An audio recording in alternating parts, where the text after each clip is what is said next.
Merci beaucoup à vous et pour Amaury aussi. This next year we have the centenary of the Salzburg Festival. Sera l'année du centenaire du festival de Salzbourg. Et il serait adéquat de se pencher sur la naissance de ce festival, mais avant que nous parlions de cela, j'aimerais vous dire quelques mots.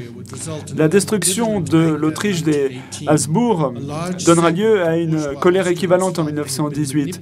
Un large segment des bourgeois autrichiens avait le sentiment qu'ils avaient été manipulés dans une première guerre qui a mené à leur annihilation. Leur tentative de signer une paix séparée avec la France ou le Royaume-Uni a été rejetée par Franz Joseph. De plus, il n'était pas dans l'intérêt des Français ou des Britanniques, car ils estimaient que l'armée de Kaiser Wilhelm, de l'empereur Guillaume, serait davantage facile à vaincre si l'on avait la carcasse de l'Autriche amorphe. Dans les provinces germanophones de Bohême, de Moravie, de Silésie ont été fragmentées entre les nouvelles républiques de Tchécoslovaquie et la Pologne. Les Dolomites ainsi que le reste du Tyrol du Sud ont été donnés à l'Italie. C'était une guerre mondiale que l'Autriche ne voulait pas et n'avait pas planifiée. Son intention originale avait été d'établir sa dominance dans les Balkans aux dépens des Serbes. Il y avait eu 2 guerres des Balkans avant l'assassinat fatal à Sarajevo. Les tentatives serbes d'unir les Slaves du Sud n'étaient pas dans l'intérêt de l'Autriche des Habsbourg, qui, en fin de compte, voulait voir une Yougoslavie unie au sein d'un empire davantage fédéré. En tout cas, c'était le plan à moitié secret de Franz Ferdinand. C'était un plan que les Hongrois détestaient car cela affaiblissait leur position au sein de la monarchie duale et c'était un plan que la Serbie détestait car c'était une entrave à leur propre tentative de l'unification de la Yougoslavie. Après 1918, le cœur de la Grande Autriche a été refaçonné pour devenir ce que l'on appellerait la première République d'Autriche et qui comportait les régions que l'on considérait précédemment comme l'Autriche-Allemagne. Les germanophones dans l'Autriche des Habsbourg étaient une minorité qui était en minorité par rapport aux Slaves autrichiens. Le traité de 1919 de Saint-Germain-en-Laye a déclaré que le country devait être appelé la République d'Autriche, car insérer le mot allemand dans son nom officiel pourrait encourager son association avec son voisin plus large et pourrait sous-entendre une certaine légitimité des germanophones en Tchécoslovaquie, en Pologne et en Italie. Avec la défaite de l'Autriche et la déclaration de la République, il y avait l'espoir que l'on pourrait utiliser cette situation pour le réintégrer dans le Reich allemand. Cela a été déjoué par les Français. Ils voulaient voir plusieurs États allemands différents. Dans cette Europe pré-1870, on espérait que des États individuels comme la Sarre, l'État du Rhin, la Bavière et d'autres anciennes parties du Reich feraient sécession, afin d'empêcher que l'Autriche-Allemagne fasse partie de l'Allemagne à proprement parler. En revanche, la première loi adoptée par le Parlement de l'Autriche après la déclaration de la République en 1918 fut d'appeler son voisin allemand à l'annexer. Les Alliés ont accepté de signer le traité de Saint-Germain-en-Laye de repenser la question de l'intégration de l'Autriche dans l'Allemagne dans 20 ans. Alors c'est pour cette raison que le monde, à l'exception notable du Mexique, a accepté l'annexion de l'Allemagne nazie 19 ans plus tard. La crise d'identité a commencé en 1866 avec la défaite d'Autriche et l'expulsion de la Confédération allemande par la Prusse. Bismarck a stratégiquement n'a pas inclus l'Autriche dans son unification des États allemands pour la simple raison qu'à l'époque, l'Autriche n'était pas perçue comme une composante allemande. C'était un État multiculturel avec une minorité germanophone considérable. L'allemand était sa langue officielle, mais cela n'altérait pas la composition ethnique du pays à proprement parler. Les germanophones autrichiens regrettaient l'exclusion de Bismarck, tandis que ceux qui se sentaient partie d'une Autriche multiethnique ne pensaient pas cela. Pour cette raison, les composeurs autrichiens allemands comme Schreker, Schoenberg, Thor, Zeils et Gall ne se percevaient pas comme autrichiens, mais plutôt comme culturellement allemands. Ou comme la fille de Hans Göll me l'a expliqué, ils étaient avant tout des Viennois. Et d'ailleurs, après être viennois, ils se pensaient culturellement allemands.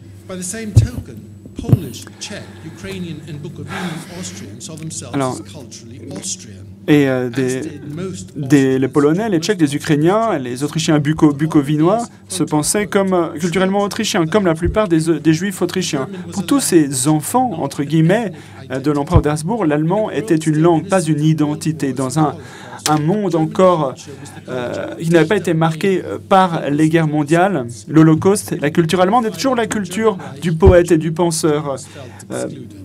Cette culture avait été unifiée par un empire allemand et les Autrichiens allemands se sentaient exclus.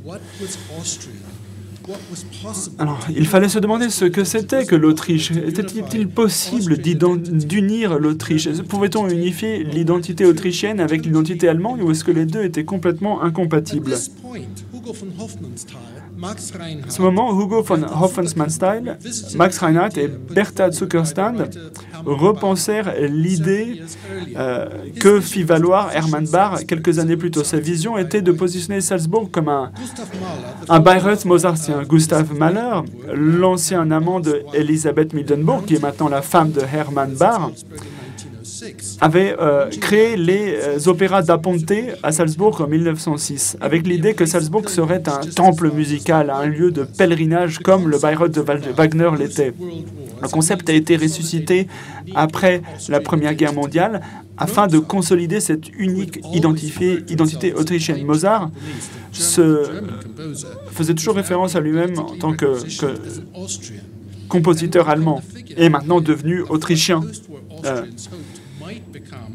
Et il deviendrait la figure de proue de ce que pourraient devenir les Autrichiens post-Première Guerre mondiale dans une nation germanophone.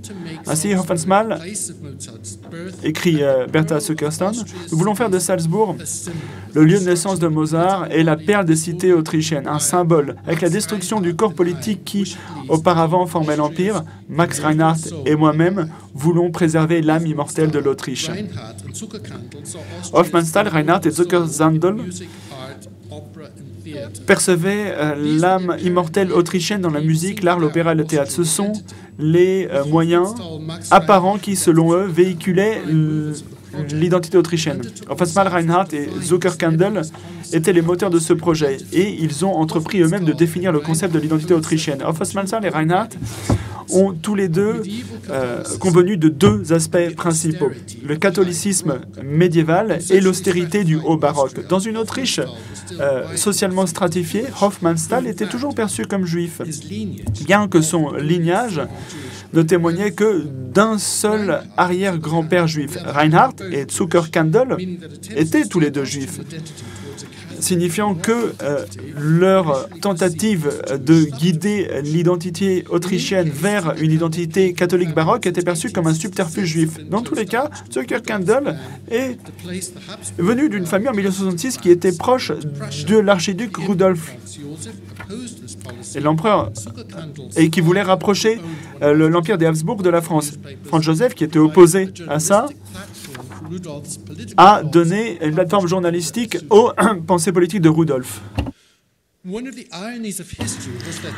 Une des ironies dans l'histoire, c'est que Georges Clemenceau a demandé ensuite en mariage Bertha Zepps, devenue Bertha Zuckerkandl. Bien qu'elle ait refusé sa demande, sa sœur Sophie a marié le frère de Georges, Paul Clemenceau. La famille Zepps-Zuckerkandl était bien juive, mais ils détestaient ce Deutschtumlerei nationaliste, composé de Lederhosen, Dirndls, les chevaliers, les demoiselles, le yodeling, la bière et les saucisses dans cette Autriche-Allemagne chauviniste et pensait que l'Autriche-Hongrie devait être plus proche de la France d'un point de vue culturel. Le Festival de Salzbourg a renforcé cette position et à l'exception de la performance de Molière en 1923, le festival n'a pas seulement démontré sa solidarité culturelle avec la France, mais sa position supranationale en Europe. Oui, l'allemand était le langage de l'Autriche, mais son héritage, son aristocratie, ses institutions étaient conçues comme transnationales et transculturelles. C'est cette nature transculturelle qui était différente et qui était perçue comme purement autrichienne. Avant l'annexation de l'Autriche par l'Allemagne nazie en mars 1938, le festival s'est composé en 3 périodes. 1920-25, aucun festival en 1924 pour raisons financières. Ensuite, deuxième période de 26-32 et 33-37.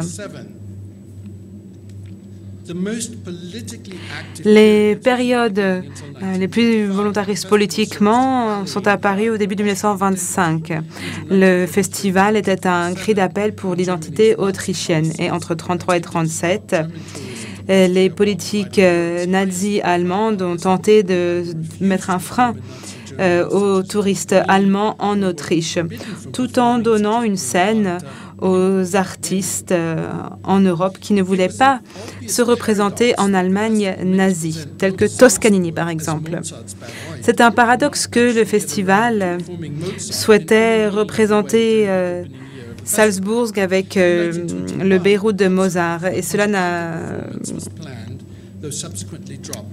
n'a pas pu être représenté de façon significative durant la première année du festival. Donc, la première année 1921, et l'année prochaine, il y a eu des représentations de Three da Ponte, de 3 opéras da Ponte en allemand. Ensuite, Bernard de Paumgartner a été le chef d'orchestre du premier orchestre symphonique de Mozart. Ceci étant dit, il était évident que Mozart et Hofmannsthal étaient en conflit idéologique. Les opéras de Mozart, à l'exception peut-être de Don Giovanni, étaient des travaux exemplaires ou un exemple de ce monde d'illumination anticléricale, alors que Hoffmann et Einstad se concentraient sur les théâtres ou les théâtres médiévaux plutôt, tels que Jedermann et das Salzburger Grosse Welttheater. En ce qui concerne le catholicisme baroque austère, il était représenté via des pièces de théâtre mystérieuses médiévales.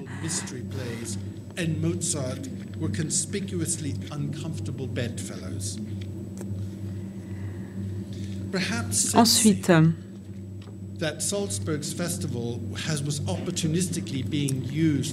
il y avait ce sentiment peut-être que le festival de Salzbourg servait ou était utilisé pour démontrer une façade conservative et pieuse de l'Autriche. Et par conséquent, Egon Welles, Rudolf Reti, Alfred Dent et Robert Mayer ont organisé leur propre festival de musique de chambre en 1922 qui se tiendra en même temps que celui de Salzbourg. Cet événement deviendra l'événement annuel de la Société internationale de musique contemporaine, également le nom allemand, qui a mis sur pied une organisation de musique nouvelle qui est encore avec nous de nos jours. Bien que c'était en dehors de la programmation du Festival de Salzbourg, elle offrait une vision alternative de la musique en Europe et surtout en Autriche. Schoenberg, bien que pas présent lui-même, était représenté par beaucoup de ses suiveurs, tels que Béla Bartók, Darius Milhaud, Paul Hindemith, Anton Weber et Dame Ethel Smith. L'intention initiale de ce festival de musique de chambre était de rassembler des adversaires de guerre autour d'une scène. Le résultat donc de ce nouveau festival en 1922 a été de la création d'un autre festival de musique de chambre en 1923 mené par Joseph Max, Julius Bittner et Erich Wolfgang Korngold et Julius Korngold. Il a attiré l'attention de visiteurs avec son adhésion à la tonalité dans sa programmation avec des travaux de Wilhelm Gross et Erich Korngold, etc. Mais cependant, il n'a pas pu obtenir une résonance internationale, ou en tout cas pas autant que l'autre festival de musique de chambre. Ce nouveau festival ICSM, donc de musique de chambre, a en 1923 offert un programme reprenant les œuvres de Allenberg, Arnold Schoenberg, Bela Bartok, Florent Schmitt, Ernst Krenek, Sergei Prokofiev, Othmar Schuek et j'en passe. Mais l'année suivante, 1924, le Festival de Salzbourg ne s'est pas tenu pour des raisons financières et par conséquent, ces deux festivals de musique de chambre ont eu un peu de mal. Et c'était la première fois où de la musique était utilisée comme un outil de persuasion politique, même si cette persuasion visait plutôt à encourager une adhésion à une identité nationale définie. Alors, est-ce que c'était un festival tourné vers l'extérieur ou plutôt vers l'intérieur? En observant le magazine Anbruch, version du mois d'avril, on peut glaner quelques éléments de réponse. Il y a même un éditeur aux Pays-Bas qui annonce qu'il y a cette nouvelle musique qui sort de la Nouvelle-Autriche. Et donc la question de l'identité musicale autrichienne n'était pas un dialogue qui avait lieu en Autriche elle-même. Il faut en effet avoir à l'esprit que juste après la Première Guerre mondiale, Franz Schreker, Arnold Schoenberg, Ernst Tosch, Hans Eisler, Karol Rathaus, Alexander Zemlinsky ont rejoint d'autres musiciens autrichiens tels que Fritz Kreisler, Arthur Schnabel, Emanuel Feuermann et Karl Flesch en Allemagne. Alors, le deuxième bloc de ces festivals de Salzbourg Pre-Anschluss s'est déroulé de 26 à 32 et a surtout attiré des touristes de l'extérieur. Le lieu, ils ont utilisé donc le Festspielhaus qui a été rénové et des changements au niveau du régime fiscal ont été effectués afin que le festival puisse générer des profits. Il y a des discussions très politiques au cours des 2 années de Mozart, 27 et 31. Sur ces 2 années, il y a eu des débats en 1931 qui ont donné un avant-goût de la politisation de la musique de Mozart et qui a commencé à redessiner les lignes politiques fondamentales du festival lui-même. 2 universitaires notoires de Mozart se sont confrontés dans un débat concernant la provenance ou l'origine culturelle de Mozart. L'un d'entre eux pensait que Mozart était un grand compositeur allemand et l'autre plutôt qu'il était un grand Italien. En 1929, Hugo van Hofmannsthal est décédé, malheureusement pour le festival, mais son esprit a continué de flotter au-dessus de ce festival. Maintenant, arrivons à la 3e phase de ce programme de festival. Et c'est là que la politique commence à prendre une place centrale et qui joue un rôle central dans la survie et l'intérêt du festival. Un grand nombre de moments phares politiques ont eu lieu. Il y a notamment en Allemagne l'usurpation des politiques antisémitiques et anticommunistes de la NSDAP dans ce qui restait de la démocratie allemande. En avril 1933, en réponse aux événements en Allemagne, le Parlement autrichien a été dissolu et remplacé par une dictature cléricale anti-nazie sous Engelbert Dollfuss. La menace à l'intégrité politique autrichienne était évidente à partir du moment où Adolf Hitler a été proclamé chancelier en Allemagne. En 1934, une guerre civile d'1 semaine s'est tenue en Autriche avec la persécution de nazis illégaux, avec la persécution de tous les partis politiques de gauche. Et en mai, une bombe a été plantée dans la Festspielhaus, blessant, ou plutôt endommageant, le foyer et les mosaïques de Anton Kollig. Et en juillet 1934, il y a eu une tentative de coup a été évitée, mais a quand même résulté dans l'assassinat de Dollfuss et l'intervention de Mussolini comme dernier bastion, en quelque sorte, de l'intégrité politique de l'Autriche. Ainsi, le festival de Salzbourg, par conséquent, est devenu un événement anti-nazi. Et la présence d'Oscanini, et malgré la dictature cléricale autrichienne, Ce festival a même adopté un visage antifasciste. Alors, il y a ensuite eu une taxe imposée par Hitler de 100 000 Reichsmark sur les touristes, ce qui a vu le déclin du nombre de touristes en Allemagne en 1933. Bruno Walter, chef d'orchestre juif, maintenant interdit de travailler en Allemagne et qui faisait partie de l'équipe artistique de festival, est devenu plus visible. Et il a, de manière symbolique, été le chef d'orchestre de Tristan et Isolde. Et des chefs d'orchestre juifs tels que Max Reinhardt ont également aidé à la création de Faust et de d'autres pièces, et de d'autres opéras plutôt.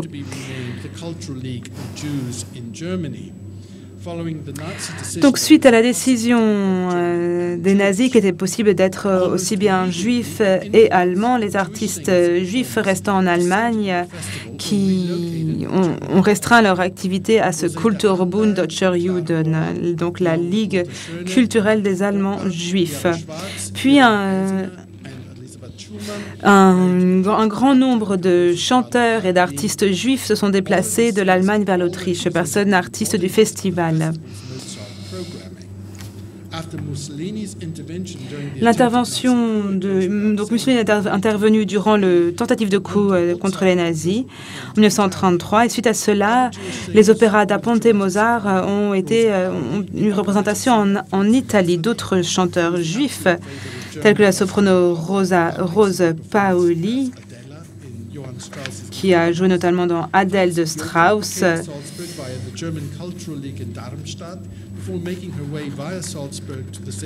ont également connu un rôle très prééminent en Autriche.